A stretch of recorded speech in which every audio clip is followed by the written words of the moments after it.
Hi everyone, I'm Lisa Colton, Chief Learning Officer at C3 Communications and founder and president of Darim Online. I'm really excited to be here today facilitating the ELI on-air conversation with three amazing guests who I'll introduce in just a moment. ELI on Air is ELI Talk's weekly interactive show where we speak with interesting folks from around the Jewish spectrum about ideas of Jewish engagement, literacy, and identity. I'm excited to be here today with three guests. Rabbi Ari Weiss is the Senior Director of Jewish Education at NEXT, a division of Birthright Israel Foundation. Rabbi Lizzi Heyderman is the Rabbi and founder of Mishkan Chicago, a dynamic Jewish spiritual community with a tagline that I love, wherever you are on your journey. And Dina Mann is the National Marketing and Outreach Manager for Reboot, an organization that I'm personally fascinated with. That's helping this generation and future ones as well grapple with questions of Jewish identity, community, and meaning on its own terms. Today we're going to be discussing re-engaging young Jewish adults, especially over the upcoming high holidays, and drawing from the experience of these three wonderful guests and their work with the young adult population. We'll be exploring what assumptions we need to question, how we can design for engagement with young adults, and how we need to communicate with them to get their attention and connect them to one another and within the Jewish community. So just a reminder before we begin our conversation, we're always interested in hearing your comments and questions, so feel free to submit them during today's live broadcast right through the video by clicking through the box in the lower left of your screen, or you can also tweet your questions using the hashtag ELITalks, ELITalks. So with that, let's go ahead and get started. Ari, Lizzie, and Dina, thanks so much for being with us today. I'm curious if each of you would take a moment to just tell us what you observe and what you know about this generation of young adults and their demographics. What do they care about? What are their priorities? What are some of their challenges and interests that help you work effectively with them? Ari, would you like to start? Sure. So there are about 1 million young Jewish adults out there. About 25% of them have been on Birthright, about 265,000 of them. And we know that they're like millennials all over. They're searching for meaning in their lives. They engage through their peer networks. They've grown up in the world of the iPhone and in the world of the apps where things are very much personalized. And in the Jewish community, as in any community, they have multiple identities. So they're searching for meaning. They're engaging with each other. They're looking for personalized experiences. Many of them are moving back into the centers of cities, and they want to be connected. And I think sometimes they find it challenging to find access points to be connected. Great. Dina, would you like to go next? Yeah, sure. I mean, I have to agree with Ari. I mean, people in our generation are looking for shared communal experiences, but they're also looking for it to be personalized, looking for spirituality on their own terms. We're living in a generation that watches Netflix, not cable television. Get what you want when you want it. So that's kind of where we're at with millennials right now, and the challenge for us is really how to create meaningful Jewish experiences that also allow you to be part of a community, because that's really what Judaism is about in its essence. Mm-hmm. Can you share with us a little bit about kind of the hyper-local versus very global perspective? From the Reboot perspective? Yeah. For sure. So, I mean, we're a national organization, but we have a focus in New York, LA, and San Francisco, as well as many other cities. And what we do is we have content that lives online, so people can engage online digitally. But we also work with over 700 community partners around the world to create on-the-ground programming so that people have those enriching communal experiences and they're not isolated. However, if they're not going to the synagogue or they're not going to the JCC, they can also have these online experiences that are engaging, exciting, and resonant. Awesome. Great. Yeah. And Lizzie, would you like to tell us a few lessons or observations about the generation from your perspective? Yeah, absolutely. Thanks for having me as part of this webinar. I absolutely agree with everything that Dina and Ari said. I was thinking, though, the counterbalancing of, yes, it's the, me generation, the I generation, everything personalized, everything on my schedule when I want it and exactly what I want. But I think also, like, we have the same questions and needs and uncertainty as, like, people have had forever. And those particular ones that I see coming out are uncertainty and questioning about, like, relationship and finding love, right? Because we all know that, like, that's happening much later in life. So there's, like, a good 20 years post-college where, like, a really fundamental aspect of who we are as people, like loving human beings, is a question mark. Will I ever find that? How will I find that? Who will it be? Where will I find them? And so we're looking for that online, but we're looking for that in community too. And part of creating I think, a Jewish spiritual community, the way that I see it, is also creating a place where it's safe to be single, where, like, you don't, many people walk into synagogues and feel like, okay, I'm the only single person under 40 without children. And what we're trying to do is create a space where it's okay to have those questions and to refer to JDate, OkCupid, and to make the social landscape that I know that all of us are living in part of the vocabulary. So that's part of it. I think social impact is something people are really interested in having. So it's not just the sense of meaning and significance, but, like, what am I doing to make the world a better place? How is the community I'm part of interested in making an impact in the world? And also, I think, to counterbalance the constant focus on this, is being part of something larger, like a community of people that has a sense of continuity to it, that you actually do see week after week and build a sense of familiarity with, so that when you walk in the room, people know you and you know them, and there's something comforting about that, and like, really fundamentally important in creating a Jewish community, creating any kind of community. That there's, like, repetition and familiarity, and that you build through songs and through prayers and through introducing people to one another and creating conversations of meaning that I think people are thirsty for. I love the phrase conversations of meaning, and I'm curious how you design, when you have people together in a local space building a sense of community, how you help them go deeper than just, small talk of being in the same place at the same time. How do you facilitate that or design for it?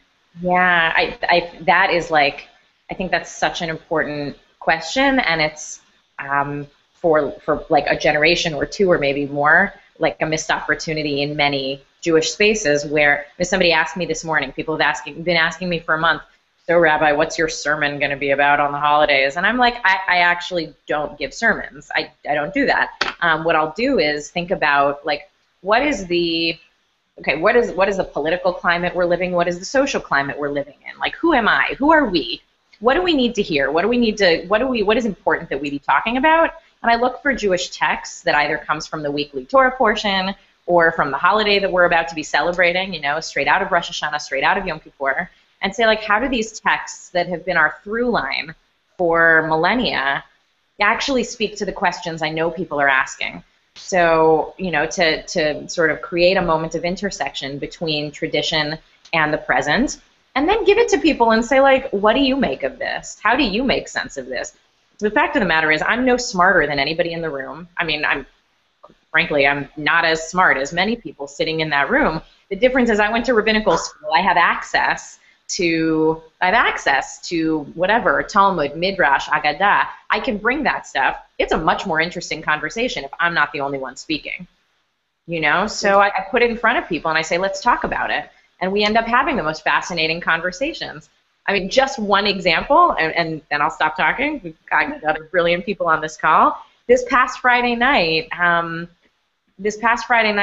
brought some Rambam, tshuva, talking about the act of repentance, the act of, like, what does it mean to be a repentant person? How do you know when you're doing that? And one of the many things he lists is maybe you've done something like you've changed your name. You know, you've created some palpable shift between who you were and who you want to be. You've changed your name so that it's as if you're saying, I am not the same person as the person who sinned. And there's a person who's, you know, I put in front of people, and there's a person who identifies as trans in the community who says, you know, for me, changing my name was a huge transition, you know, a huge positive step forward from who I was to who I become. Like, Rambam never expected for trans people to read that text and say, oh, thank God, Rambam, you've given me language to describe my personal liberation, you know, and my sense of tshuva.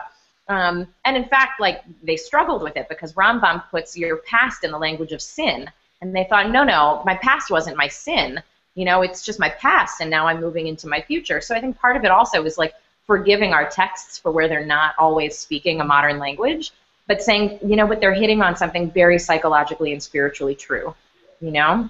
And if That's a fantastic example. You know, have people talk about it.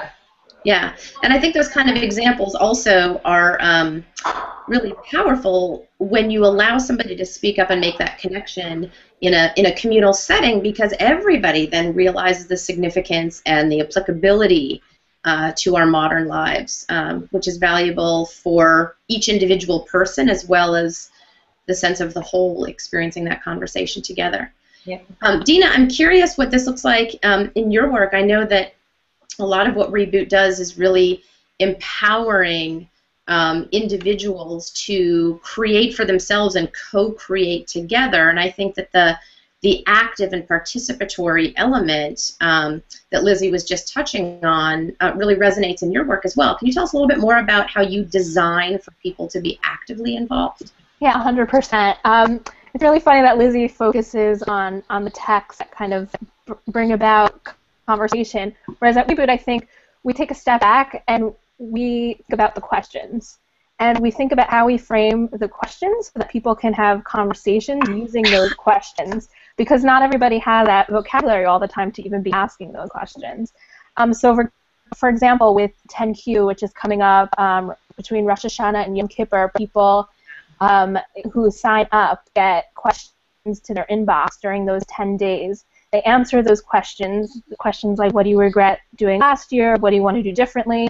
They answer those questions. Those answers are then put into a vault and returned the following year right before Rosh Hashanah. So it's a way to really, I mean, the Hebrew word is cheshbon nefesh, to really take account of who you are. And it enables people to do that from year to year. And we've had exciting feedback where between weight loss or families doing it together, communities, Hillels on campus, using that to create conversations around with a diverse group of people.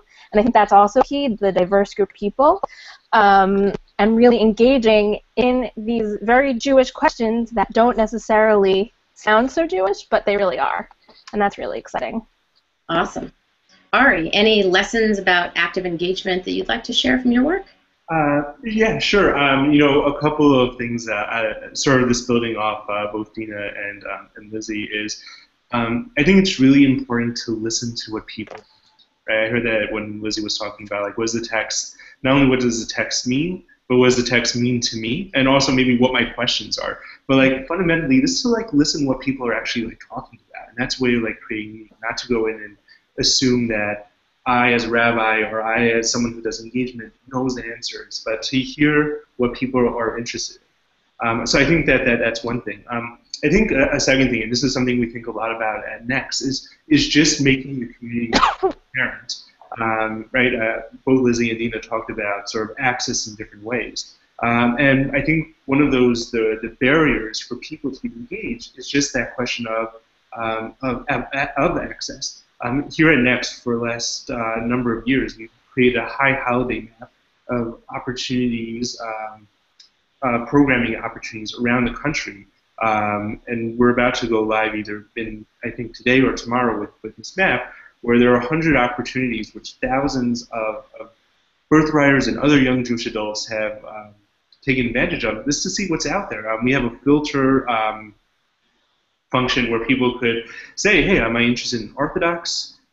service or a Reform service? Am I interested in one that's Hebrew or that's in Hebrew and English or just English? Am I interested in one that's LGBTQ friendly or not? And that's a way, from our perspective, of just making the community more transparent and trying to remove that that barrier of access on a large level, not just in terms of text. I think something else that's just also very important is this to think about the different ways of making one's program once you are able to connect to a young Jewish adult, once you're able to engage, making sure that experience is friendly and welcoming. We've heard from many folks where people are drawn to the high holidays and want to return back to that Rosh Hashanah or Yom Kippur experience or some other holiday program because that's a way of them to be rooted in America, and then to just not have any welcome for them or not have just be alienated by the community. So we've together with Hadar, we put together 10 ways to engage young Jewish adults, which is something we could send out, which just has 10 different things that one could do to make sure that the program or the synagogue experience is just more welcome. Excellent. And that link to this top 10 list that Ari just mentioned is going to be tweeted out. So if you're following Eli Talks on Twitter or the hashtag Eli Talks, you'll be able to find a link to that top 10 list. Thanks for sharing that resource. Lizzie, I'm wondering if you could speak a little bit to the idea of being welcoming, which is a bone that I have to pick a little bit, where we often say, especially in kind of traditional, I mean like the typical synagogue setting, we are a warm and welcoming congregation, right? Which might be a nice intention, but how you do that really well and what that actually feels like to somebody who's walking in the door for the first time might be really different, right? Like having an usher at the door who hands you a book and says, L'Shana Tova, doesn't necessarily make you feel more comfortable or integrated in the community. And I'm curious if you have any practical lessons about how you create that culture of welcoming that Ari was just talking about. Yeah, and I think the word that you use, create, is incredibly important because it does not happen on its own.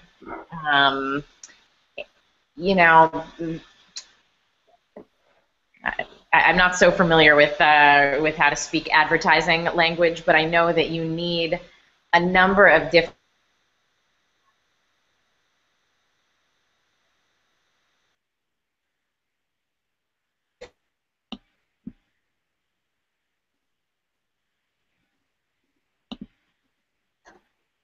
Did we lose Lizzie? Looks like. All right. Ari or Dina, would you like to speak to that question at all? Sure. And maybe I'll just. I'm back. I was frozen. You were frozen for a second, and so was I guess. Where did you? Go ahead. Where did I stop? We lost you right at the beginning. You said you don't know much about advertising speak, but go ahead. Okay. But one thing I do know and have found to be the case is that you need multiple reinforcing points of contact or touches that all say the same thing, that all reinforce the same experience. So, your website may say we are warm and welcoming and LGBT inclusive and interfaith friendly and all of the right things, but if you walk in, you're right, and you experience the person who welcomes you at the door doesn't know how to make eye contact, or doesn't notice that you're there for the first time, and hi, I don't know if we've met. My name's Lizzie. I'm the rabbi here. Frequently I'll walk around and just talk to people before the service starts, just to get a sense of who's in the room.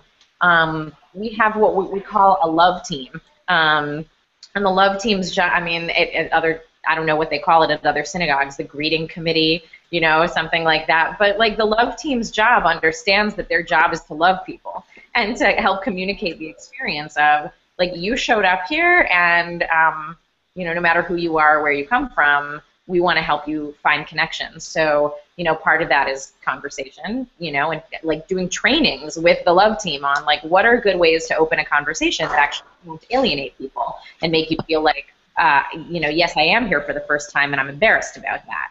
Or, funny you should ask if I'm here for the first time. No, I've come 20 times before, and the fact that you don't know that is, bothers me, which should. So, because we want to know who's in the room. We have a machzor and a siddur sitting right here, so I can show you. But it has like full and complete transliteration of all of the Hebrew. So, as we're doing what can be a very alienating thing, which is reading a bunch of prayers in Hebrew, I make very clear that, prayer is hard. It's hard for people who know it fluently. It's hard for people who are coming in for the first time. We're all at different, stages on a journey, and that we're trying to make as accessible as possible this experience. So naming, I think, for people that this whole room is full of people at different stages and levels, and I know you think you know the least, you're not good at Hebrew, you need to pretend, because that's sort of what we've all been, trained to do, is sit politely until the service is over, stand up when the rabbi says stand, sit down when the rabbi says sit, and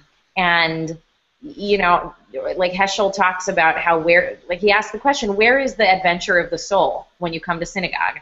Is synagogue the graveyard where prayer is buried? And he asks that in a very serious way, because, we're at risk, I think, of showing up and being there in body, but not given access to be there in spirit as well. That is part of the act of welcoming, is helping people find windows of opening into the tradition, and naming that it's okay to not know Hebrew, and it's okay to not be Jewish. It's okay to have not come to synagogue in 20 years and to be here for the first time and to be nervous. And I think that's really important. Yeah. Ari, I'm curious if you have any examples of congregations or organizations or communities that you think are doing this really well, that are welcoming in the very intentional, love, emotional kind of way that Lizzie just talked about, and that are creating those openings that are really resonating with young adults. What are they doing right that's working?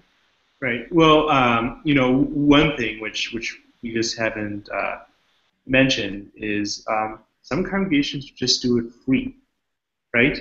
And that's one of those barriers, I think, that just need to be recognized, that high holidays tend to cost a lot of money, and sometimes young Jewish adults who are just starting out in life, might be students, might be early in their career, and if you're able to remove, these are folks that might be sort of, they're able to volunteer their hours, but may not be able to sort of donate their money to the synagogue experience. So I think that, recognizing on the one hand that, synagogues aren't free and their salaries and buildings cost money, but recognizing on the other that might just be a barrier to sort of work with people on that. But I think they do things sort of like, what Lizzie mentioned, like having a love team is an amazing example, or having young leadership, as part of showcasing young leadership. So someone who's coming in as a young Jewish adult, as a birthright, is able to say, hey, there's someone on the bima, there's someone on sort of up there who looks like me and is not 65 years old,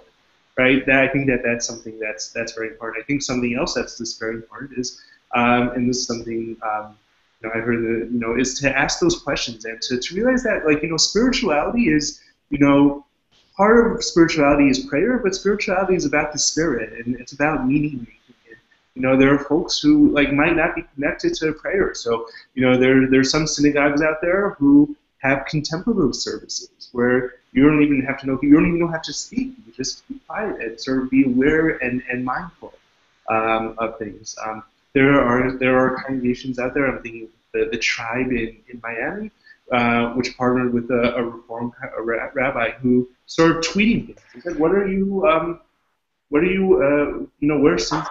are things that you want to do repentance for? And people sort of live tweet it. So that might not work in an Orthodox congregation or some conservative congregations, but it might work in other congregations. I think there was a New York Times article about that last year, right? Yeah, maybe we'll send that link out again. Exactly, or 2 years ago, about that. And I think that was a really an innovative way and an interesting way of people being connected. It would be really interesting for a congregation to sort of do Reboot's 10Q program where people are able to think deeply on some of those big questions. And one other thing I'd like to mention is that part of it is what people could do, beforehand, maybe workshops in advance or during, but also what can you do afterwards, right? So you have the holiday of Sukkot, you have October and November. That's a great time to start following up with the people who you've seen for the first time, or not even the first time, but that's a time where that's where people feel the love. When you get a message from the rabbi, or if you're at Federation or something like that, you do a program around the high holidays, and a month later you get an email saying, hey, we had a chance to briefly connect during the high holiday service, but I'd like to really get to know you a bit better. Let's go for coffee. Let's build a relationship that way. Yeah, that's a really powerful statement. The difference between a relationship and a sense of community, even if both of those things are young and fairly new, versus attending an event, right? I think that we often in Jewish organizational life measure our success by, very quantitative measures like the number of tushes and seats or the numbers of members at a synagogue or something that doesn't really speak to the nature or the depth of a longer term relationship, which I think we can see right through. And if we're going to create spaces of meaning and communities of purpose, then it has to be more than just tushes and seats. I really appreciate that. We have a question from Esther asking all of you, but especially Dina, to talk about building effective partnerships or bridges between kind of startup, newer experimental programs and more established Jewish community organizations. And I'm going to add to that as well, any thoughts about kind of creating that startup or innovative culture within established organizations too, if you have any examples or thoughts that you'd like to speak to. Dina, would you like to take that question? Yeah, sure. Great. Thanks, Esther. So part of what Reboot does is work with community partners around the world to really take our programming and our projects, which come from an innovative space, and to kind of use them in their spaces, which I'm sure they're doing amazing work, but to continue that work and to just make it a little bit more innovative, a little bit more something happening, something exciting. So some examples of that, like I can give with 10Q, a community, the Hillel at Pittsburgh called Jayburg. They decided to take the 10 questions that we use for 10Q and create signs of each question, and each day between Rosh Hashanah and Yom Kippur, they hung those signs at the entry of their Hillel building so that the whole campus saw them. So the whole campus was engaging in conversation. It's such a simple thing to do. I mean, you go to a FedEx Kinko's and you get these signs made, but it sets a tone for the year and for the campus. Another example are synagogues, established synagogues creating alternative services using 10Q, using those questions to kind of foster conversations. So those services can take place on Rosh Hashanah or on Yom Kippur. We had one synagogue in San Francisco, Shareth, Israel, who created a six words on 5774. So they had a storytelling event as an alternative service between Musaf and Mincha. So whoever wanted to stay in synagogue and learn more about their community. It was a really beautiful event. In addition, in San Francisco, we have an event coming up called Tashlich, which is an alternative Tashlich service that Birthright NEXT, Interfaith Family Federation in San Francisco, and a bunch of other communities, including the JCCSF, are participating in this giant Tashlich service, along with a jazz band and bagpipe players and really yummy-looking bread. Yeah, it looks amazing. So it's about engaging the broader Jewish public. Of course, we're focusing on 20s and 30s, but it's going to go even bigger than that if you use innovative, exciting programming. That's Great. cool. Yeah. Could I comment on that question too? Go ahead. About partnerships? I think that's super, super important because not everybody needs to reinvent the wheel. Not everybody needs to create a sexy independent startup that, you know, engages young adults in a way that the establishment can't. Like, I don't think that that's the case. I think it takes within legacy organizations, federations, synagogues, it takes visionary creative leadership to change the culture of those organizations, or to create a division or a satellite, or, you know, some smaller offshoot that has independence and freedom and creativity. But if you're willing to take that risk from within, you know, the seat of the institution, then you can have the same kind of success, and we've seen that. Mishkan actually owes a great debt of gratitude both to Anshe Emet Synagogue, which is a legacy synagogue in Chicago, and Jewish Federation here, which just gave us a grant to hire a community mobilizer who's going to be our person on the ground doing one-to-one meetings all over neighborhoods in Chicago to continue to amplify our work. But the reason why is because they see this, you know, this little independent startup as part of the greater ecosystem of, you know, Jewish growth, like the organism that is the Jewish community, and all of us are playing a really important role. So, well, you know, I feel very lucky that, you know, I sort of get to sit in the seat of independent entrepreneurial startup, which is a very cool place to be. It's also a very insecure place to be. You know, I buy my own health care. You know, it's not clear to me if I'll have a job in 5 years. I really hope I will, you know. But there are really good reasons to partner with some of the organizations and institutions that have staying power, that have history, that have experience, that have finances, that have donors, that that want to see Judaism in all of our cities thrive and grow. Like, we all have the same mission, you know, in a way. And then the fact is, like, in my case, we're kind of a boutique. You know, many synagogues try to sort of be a department store and really, like, cater to everybody's different needs, different age groups, different, you know, everything, and really try to meet everybody's needs. In a way, we're actually trying to be fairly specific in what we're doing, and then recognize all the places where we need bolstering and support from other organizations doing different things much better than we could do. So, like, one example of a really great partnership we have is with Svara, a traditional, what do they call it? A Svara, a traditionally radical yeshiva, right? And what they're great at doing is Talmud study in a very traditional, very queer way. You know, I could teach Talmud, but not nearly as well as Rabbi B'nai Lappi. So we have an incredible partnership of the two of us. Working with Anshe Emet, they have an incredible building they're willing to share. That is of value to an organization like us that leads great services and has no building. You know, so I think being open to figuring out where, you know, where this moments of synergy are is really, really important too, and not being territorial, but actually being sort of big-minded and big vision about what's possible. You know? Yeah, I think that's a great example. What comes to mind is The Network Nonprofit by Beth Cantor and Allison Fine, and my favorite line from that book is, they say, do what you do best and network the rest.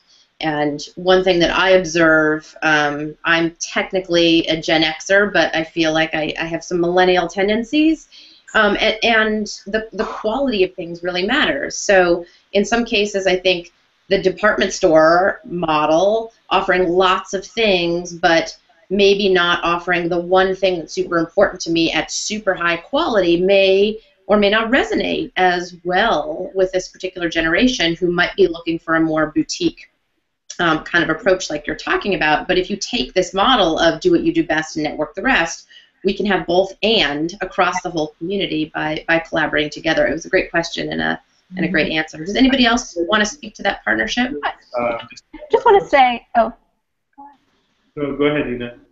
Oh, I just wanted to add one thing that, you know, for all of our projects, we have DIY toolkits, which have event ideas, kind of models for how to run conversation. And it's really about meeting community partners where they're at. We're not trying to change institutions. We're trying to help them engage more people deeply. And I think that's really what it's all about for Reboot. And it's really about listening to each other and figuring out how that collaboration and synergy can work. Mm-hmm. I keep hearing this listening like mantra coming up over again and again, like listening to other partners in the community, listening to young adults that we want to be engaging and serving, and I think it's something that we, need to get really good at. Ari, go ahead. Yeah. I was just maybe going to pick up that theme of listening, and I guess it's to listen that some people might actually really want the department store, and some might want the boutique, which is, I think, the flip side of what Lizzie was talking about. And sometimes, like, our role is to realize that, this person, is looking for the department store or looking for an online community or not looking for a service at all. And to realize that the Jewish community, I think, thank God, is extremely rich and developed along all these lines. And that there's a place for lots of people, and that sometimes, our role is to sort of connect or continue as well. Mm-hmm. Yeah, fantastic. So I want to move to talk for a few minutes about communications and marketing, and how we find, reach, communicate with, how opportunities and messages get passed from peer to peer. Ari, I'm curious if you want to start talking a little bit about how you help engagers. I know that's a lot of work that NEXT does to find the people who are working with Birthright alum and other Jewish young adults, whether they're in the context of federations or JCCs or synagogues or Hillels or anywhere else. How are they communicating effectively, and what lessons can you draw from those successes to share? Great. I think a lot of people are thinking innovatively about communications. I think a lot of it is just to be real and authentic, no matter how you're communicating. That you really have to find a voice that resonates with people.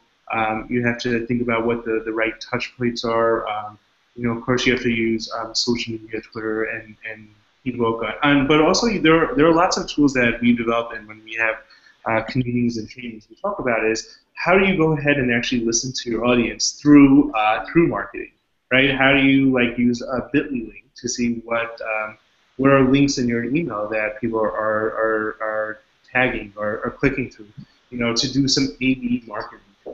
If you're interested in how to do any of this, please connect with us, and we'll connect you to folks on our staff who are better experts than I am on some of these things. But I think one side is what your voice is. The second side is, again, just listening, to think about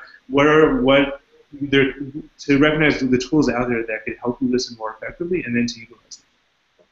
Yeah, I think you're right. And sometimes that's as simple as asking a question instead of making a statement, right? Especially if you're, using social media, the ability to invite people to respond, or to invite people to tag their friends and say, hey, do you want to go to this together, can be a game changer in the culture as well as the decision making.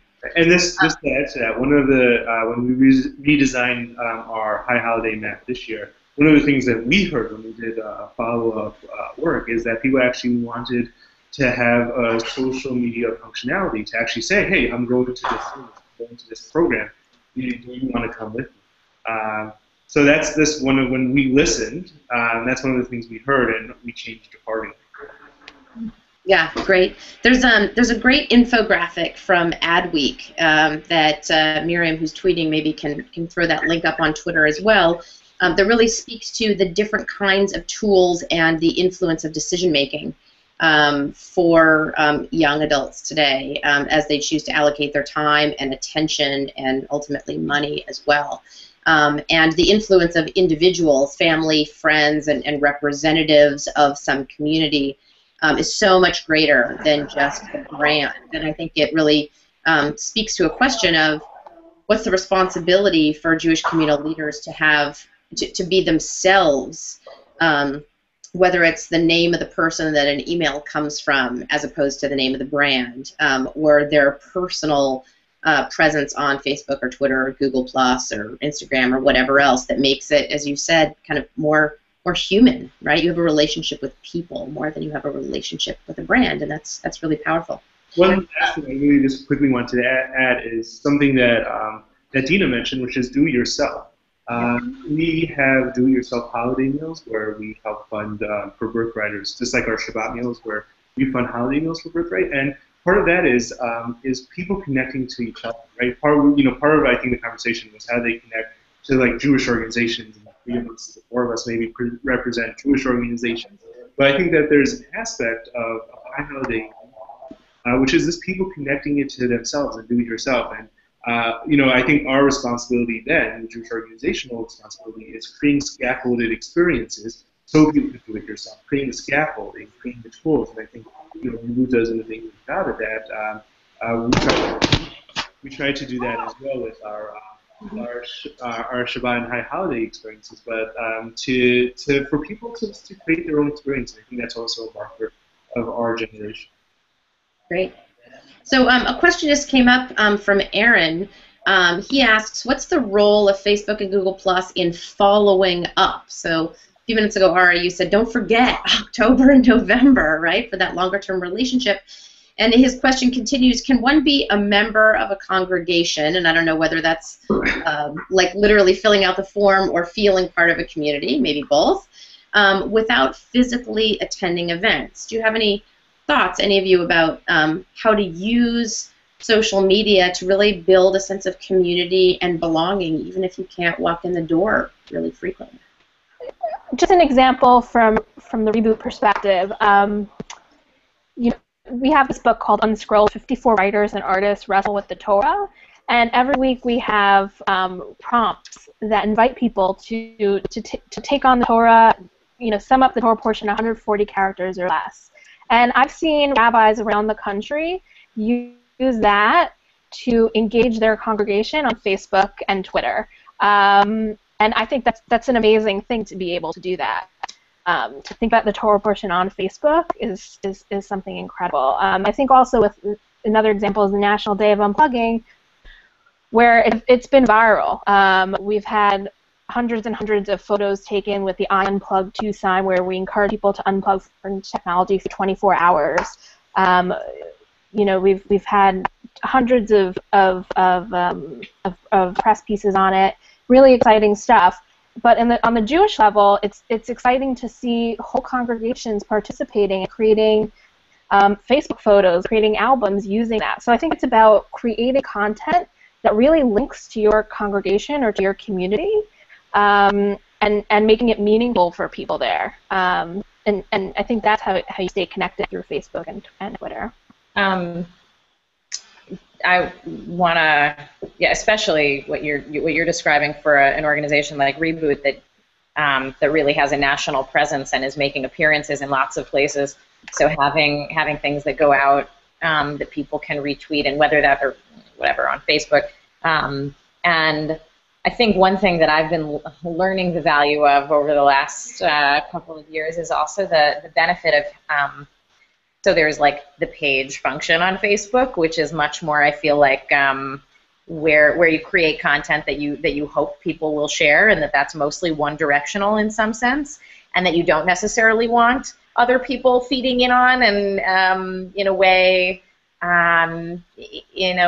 muddying the purity of the brand and the message that you're trying to get out there and the character of it, which is a risk you take when creating a Facebook group.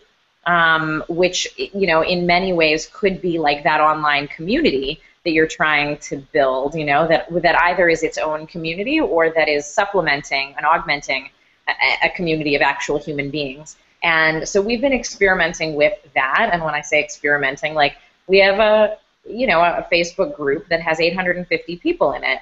Now, very clearly, it's impossible for all of those people to know each other. And there are many people who will post, and the stuff that they post is like it feels very character true to Mishkan as a community.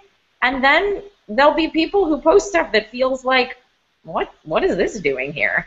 And furthermore, if somebody were to enter the group and see this as the post at the top of the feed, they would say, oh, I don't know if this is my community based on, seeing one post that doesn't really conform to who I feel like I am, a post about something political that's like, oh, well, I don't feel that way. Maybe this isn't my community. Or somebody whose voice online is very loud, who you never see at services, And it makes you sort of wonder, like, what what is online community if not if it is replacing. If it's replacing human community, that's that's certainly one thing. But if it's to augment human community, how do we actually sort of replicate the experience of what you get when you show up in a room with people and with that sort of love and welcoming that we were describing before? How do you communicate that online? In a way that really that gives you ideally that same experience of feeling welcome, feeling seen, feeling known, feeling heard. Online it's much harder, I think, to regulate that. Yeah.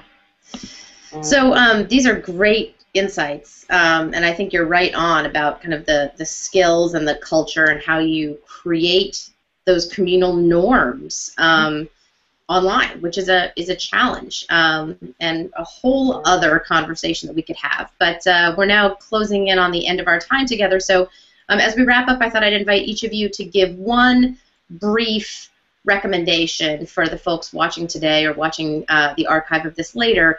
If you were to say one thing that they should think about or do differently or question in order to better engage young adults, what would it be? Ari, would you like to start? Sure. I'll just pick up on the theme that we've been talking about. Listen, listen, listen. Listen to people, have conversations, be with your young Jewish adults and Birthrights beforehand. Hear what they're thinking about, what they're facing. Think about, like, are people asking questions about Israel today, about anti-Semitism, rising anti-Semitism around the world? Just listen, and then it's all about, like, relationships. Create an experience based on those listening conversations, and then follow on. Great. Dina, your one thing. Yeah. I'd say think about how you can create meaningful programming that empowers people to be creative on their own terms. How can they bring Judaism into their lives outside of the synagogue and really speak to them as individuals? Awesome. And Lizzie? I think it's sort of a dual thing. On the one hand, giving permission to people, explicit permission to be exactly who they are, in whatever form they come, however little background they have, wherever on the political or sexual orientation or gender spectrum a person happens to be, that, like, you are great, you are here, you are loved, you are whole, you are good. It's amazing that we're all here together with all of our differences, and at the same time, not being afraid to push people into, I think, a posture of spiritual curiosity, which means not knowing, which means actually, like, being willing to suspend for a minute who I think I am and what I know and what my background is in order to actually learn something, to be open, to connect, to grow. Love it. Love it. Well, thank you to all three of you for sharing your wisdom and experience with us today. I just want to remind folks that you can connect with ELI Talks in a number of ways. Tomorrow we're doing another on-air like this broadcast with Rabbi Shai Held and Dan Ain. And on Thursday at 1 p.m., I think it's next Thursday, Rabbi Danya Ruttenberg will be talking about parenting as a spiritual practice, following up on her recent ELI Talk as well. You can also connect with ELI Talks on Facebook. We have a Facebook page. And on Twitter, and you can subscribe to the ELI Talks YouTube channel to be notified of new videos and archives of Hangout on Air like this one. Thank you, Ari, Dina, and Lizzie, for joining us today and sharing your wisdom, and thanks to everybody who was watching and submitting questions. Hope it was useful, and if you experiment with any of these ideas, by all means, feed it back and share it with us. We'd love to know what you're doing. Thanks so much, everybody. Take care. Bye. Bye, thanks.